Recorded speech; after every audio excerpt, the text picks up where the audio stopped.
Welcome to నాంసరి.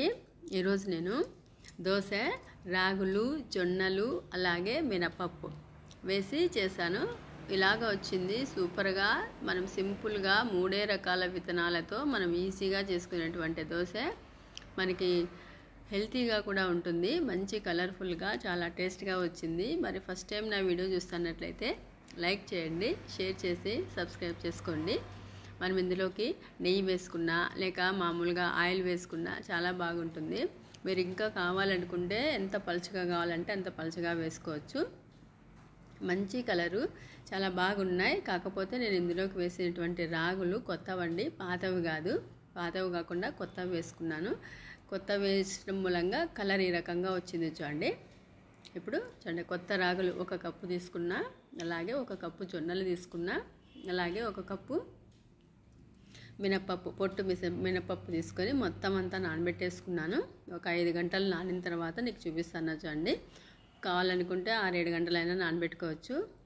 ఇది పొట్టుతో సహా. ఇప్పుడు మినపప్పు పొట్టు, బ్లాక్ కలర్ పొట్టు కానీ మనం తీయకుండా ఇలాగే అంటే ఒక 2-3 సార్లు బాగా క్లీన్ చేసుకొని మనము బాగా మొత్తం అంతా క్లీన్ చేసేసుకొని ఇప్పుడు మనం మిక్సీ పట్టేసుకోవడమే.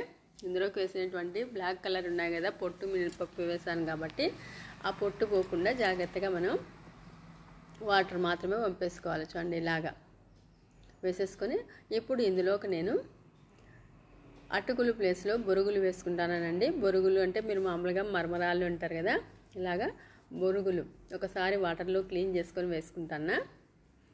మొత్తం అన్ని వాటర్లో క్లీన్ చేసేసుకొని వేసేసుకొని అంతా బాగా మిక్స్ చేసేసుకొని ఇప్పుడు మనము కావలసినంత వాటర్ వేసుకొని మిక్సీకి వేసేసుకోవడమే. మిక్సీ కన్నా వేసుకోవచ్చు, గ్రైండర్ కన్నా వేసుకోవచ్చు. కానీ గ్రైండర్కి వేసుకుంటే చాలా బాగా ఉంటుంది. దోశ కూడా చాలా టేస్ట్గా వస్తుంది.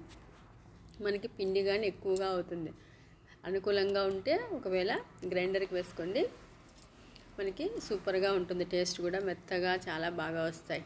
ఇప్పుడు నేనైతే మిక్సీకి వేస్తానండి. మిక్సీకి వేసి చూపిస్తాను చూడండి. ఈ రకంగా కన్సిస్టెన్సీ ఉండేలాగా మొత్తం అంతా పిండినంతా ఇలాగా మనం మిక్సీకి వేసేసుకున్నాను. ఇలాగంతా వేసేసుకొని మనం ఒక 2 నిమిషాలు మొత్తం అంతా బాగా మిక్స్ చేసేసుకోవాలి. చేతితో మిక్స్ చేయొద్దండి, ఎందుకంటే వేడిగా ఉంటుంది కాబట్టి పిండి మనం గరిటెతోనే మిక్స్ చేసుకోవాలి. ఒకవేళ చల్లారిన తర్వాత చేతితో మిక్స్ చేసుకోవచ్చు. ఇలాగంతా బాగా మిక్స్ చేసేసుకొని మనం మూత పెట్టేసుకోవడమే. మూత పెట్టేసుకొని మార్నింగ్ చూపిస్తాను నేను. చూడండి, ఈ రకంగా ఉంది కదా. ఇప్పుడు మూత పెట్టేసి మార్నింగ్ దోశ వేయడానికి రెడీగా ఉంది పిండి. మార్నింగ్ చూడండి ఈ రకంగా ఉంది. మనం ఇందులోకి మెంతులు కానీ వేయలేదండి ఎక్కువగా ఉబ్బడానికి. అయినా కానీ చూడండి ఎంత బాగుందో దోశ పిండి. మనకు కరెక్ట్గా కన్సిస్టెన్సీ కరెక్ట్గా సరిపోయింది. మరి వాటర్ వేసుకున్నామంటే మన దోశ తీయడానికి ఇబ్బందిగా ఉంటుంది కాబట్టి వాటర్ కానీ వేసుకోవట్లేదు, ఇలాగే వేసేసుకుంటాను. ఇందులోకి టేస్ట్కి తగ్గట్టుగా సాల్ట్ వేసుకుంటున్నాను, అలాగే కొద్దిగా వంట సోడా కానీ కొద్దిగానే వేసుకుంటాను. అలాగే ఇక్కడ రాగులు కదా మనం తీసుకునేటువంటిది, ఇందులోకి మనము మెంతులు వేసామంటే పుల్లగా అవుతుంది దోశ, ఎక్కువ పులుపు ఎక్కువ వస్తుంది. అందుకోసమే నేను మెంతులు వేయలేదు. ఇలాగంతా బాగా మిక్స్ చేసేసుకొని మనం ఇప్పుడు దోశ వేసేసుకోవడమే. ఒక గరిటె పిండి తీసుకొని మనం దోశ పాన్ పైన వేసేసుకోవడమే. మీరు ఏ పెనం తీసుకున్నా కూడా ఈజీగా వస్తుంది దోశ వేయడానికి. చూడండి, నేనైతే కొద్దిగా ఆయిల్ అప్లై చేశాను. అప్లై చేసి ఇలాగా దోశ వేసేయడమే. కొత్త రాగులతో చేసినటువంటి దోశ కాబట్టి చాలా టేస్ట్గా కూడా ఉంటుంది.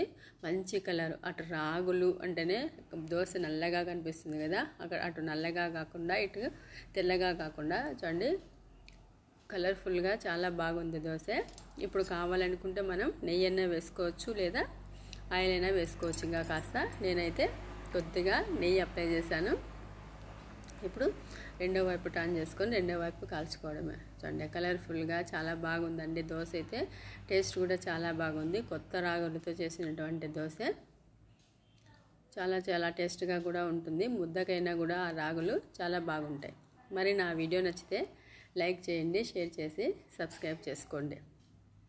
దోశ రెడీ అయిపోయిందండి. పండేలాగా. మీకు క్రిస్పీగా కావాలనుకుంటే ఇంకా కాస్త నెయ్యి ఎక్కువ వేసుకుంటే క్రిస్పీగా వస్తాయి. రెడీ అయిపోయినాయండి దోశలు. మరి నా వీడియో నచ్చితే లైక్ చేయండి.